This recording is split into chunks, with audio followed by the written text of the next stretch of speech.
Hi students, good morning. Today I am going to discuss about congenital disorders in genital immune system. Yesterday we have seen the congenital anomalies in the renal, collective tubules and in the bladder. The other disorders are, so it is mainly occur in the urethral opening, that is epispadiasis. It is the congenital abnormal urethral opening on the upper surface, that is dorsal surface of the penis. It is a rare congenital malformation of the male and female urogenital apparatus that consists of a defect on the dorsal wall of the urethra. So the opening of the urethral valve will be in the dorsal surface of the penis or in the urogenital area of the female. So types: in male child, anterior with normal continence, posterior epispadiasis.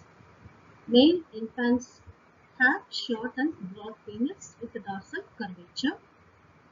In female child, the clitoris will be bifid with no incontinence of urine, symphysial with incontinence urine. A cleft extends along the roof and entire urethra involving the bladder. So these are the other kind of epispadiasis. Diagnosis: we can diagnose at birth itself by physical examination, then intravenous pyelogram. So we have to go for a surgical correction. It is in the first stage. It has to be done at 1.5 to 2 years. The penile lengthening, elongation of urethral strip and cordial correction has to be done. Then after 6 months of first stage, then we have to go for a urethral reconstructive surgical procedure. In the third stage, it has to be done at 3 to 4 years of age. The bladder neck reconstruction has to be done when it occurs in the bladder extension up to the bladder neck. Then along with that, supporting nursing care has to be provided to prevent the infection. Then hypospadiasis. It is an abnormality of anterior urethral and penile development in which the urethral opening will be ectopically located on the ventral surface of the penis, that is proximal to the tip of the glans penis. In this condition, S plate will be open. The corresponding defect in females is the opening of the urethra into the vagina, and it is a rare congenital anomaly in females. May be found in females as urethral opening in the vagina, so it will be cause a tripling of urine. The incidence is, it is the commonest malformation in the male. It is 1:3 in 3 live births. Close relatives of the patients are most likely to have compared to the other population. So genetic also a predisposition factor for the hypospadiasis. So now the causes are: genetic predisposition is the main cause for this hypospadiasis. Then endocrine, that is decrease in the androgen secretion, will leads to hypospadiasis. Then environmental conditions, that is endocrine disruption by environmental agents. This is also one of the etiological factors. Then diagnosis through physical examination at the birth and observe for any abnormal voiding pattern. Observe for inability of the boy to stand and urinate. The boy will sit and void the urine. These things have to be observed. Then management: surgical reconstruction, that is straight the penis at erection, to form a urethral meatus at the tip of the gland penis. That is reconstruction surgery, which will be straighten the penis as well as the urethral meatus will be at tip of the gland penis will be formed. Then myotomy is done at any age after birth. Then if it is affect the chorida also, so cardiac correction and advance of birth can be done at age of 2 to 3 years. After that, the child has to go for a urethroplasty surgical correction. That is after 3 to 4 months of cardiac correction. So these all has to be completed before the child has to go for school. Then the complications are, it is based on the procedure, urethroputaneous fistula, meatal stenosis, urethral strictures, urethral diverticulum, complete breakdown, and necrosis, residual or recurrent curvature, and hyperosparia. These are the complications which may arise due to the corrective surgical procedures.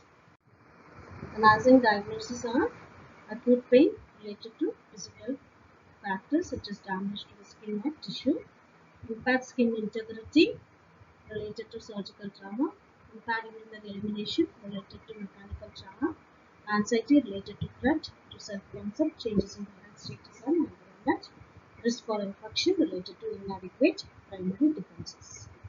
That is immunodefinition. Nursing interventions, relief from pain, that is encourage use of relaxation techniques, apply ice compressions, educate the parents regarding the medications, and provide a proper rest for the child to allow for proper healing. Then improve the urinary elimination, encourage the child to drink high fluid intake after the catheter is removed. Then fluid has to be provided according to the choice every 2 to 3 hours once. Then instruct parents to notify any changes in the urinary pattern or if the child complains inability to walk. So lessen the anxiety if they have a fear. So encourage them to verbalize their concerns. Allow them to ask questions regarding the procedure, condition about the child and recovery period. So all the questions has to be answered in a honestly way, and we have to provide a positive reinforcement to the parents. And the counseling has to be provided that this condition as well as the surgical corrections will never affect the reproductive ability of the child. Then prevention of infection whenever is needed or indicated, urinary culture and sensitivity test has to be done, and inform the parents to avoid allowing the child to play in the sandbox, engage in the rough activities unless until the physician advised. Then apply several techniques during dressing. Then catheter care and draining the urine bag regularly has to be done by the healthcare professionals. Phimosis. This is also most common penile abnormality, that is constriction of the foreskin with inability to retract the glans penis. Either it may be a congenital or acquired.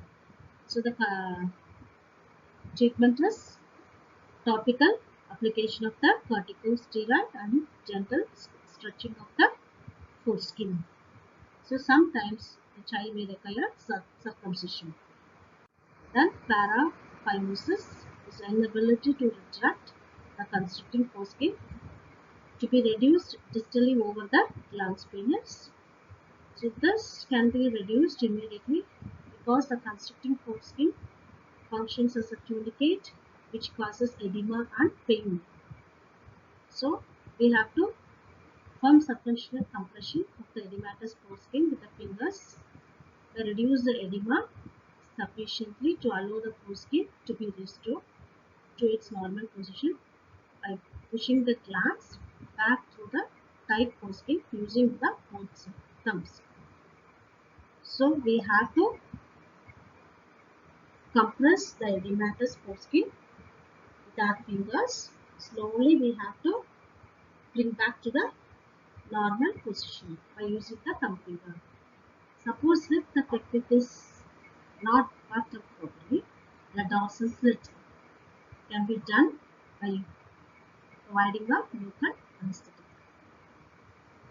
Suppose the edema is not resolved or reduced, then we have to advise to go for a circumcision procedure. Then cryptorchidism, that is nothing but undescended testis.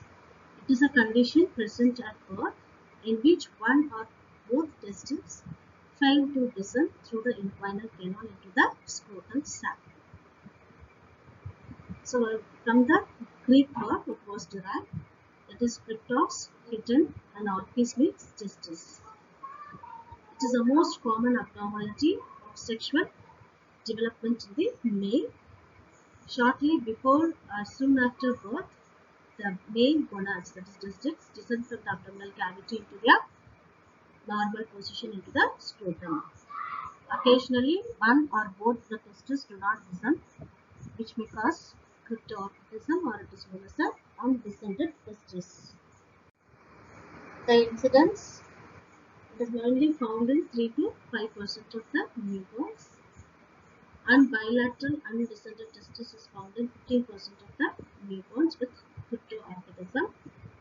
Most undescended palpable testes later spontaneously descend within the first 4 months of life. Only 0.7 to 1% of 1-year-old infants may have a persistent undescended testis. So especially preterm baby, if you see at birth, they may have a undescended testis, because after 32 weeks of gestation, the testis will be descend through the inguinal canal into the scrotal sac. So sometimes, so it will take in the normal newborn also, spontaneously it may descend within 4 months of the birth. Pathophysiology. The gubernaculum testis is a structure that attaches the lower portion of the tunicum vaginalis to the base of the scrotum. So if the gubernaculum is thought to aid in testicular descent by widening the inguinal canal, and the testis descend to the scrotum. Therefore, this anomalous is the attachment may contribute to the cryptorchidism. So, the gubernaculum, which is attached to the lower portion of the tunica vaginalis, this will be widened, helps to widen the inguinal canal when the testis is descend through it. Suppose if it is not, then it will lead to cryptorchidism. Clinical manifestations: hemiscrotal asymmetry. The scrotum is not symmetrical. So one side if testis is not there, and one side if testis is present in the scrotal area, that is called as the hemiscrotal asymmetry. Then contralateral testicular hypertrophy. This is an indicator of the absence testis in the both sides. Then diagnostic evaluation. Laparoscopy is the most reliable technique for localizing the non-palpable testis. It is performed in conjunction with the definitive therapy of laparoscopic orchipexy or open orchipexy. That is, a surgical correction will be done.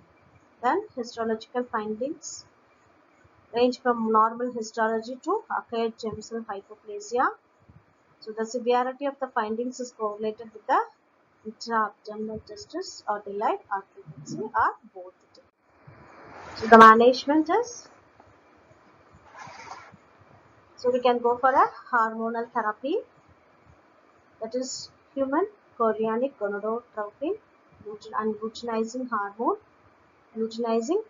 hormone releasing hormone can be provided to descend the testis into the scrotal area. If it is not worked out, then we have to go for a surgical correction. It is known as a orchipexy, that is to bring down the testis down to the scrotum. It is usually performed when the child is 1 to 2 years old. Nursing management are: first assessment is obtain the history, then physical examination. So when we palpate the scrotum, we can come to know whether the testis is present or not. So we have to place the child in a frog-like position, or that position is known as a catcher position. So while then perform the palpation of the scrotum, so we can find out whether the testis is present in the scrotum or not.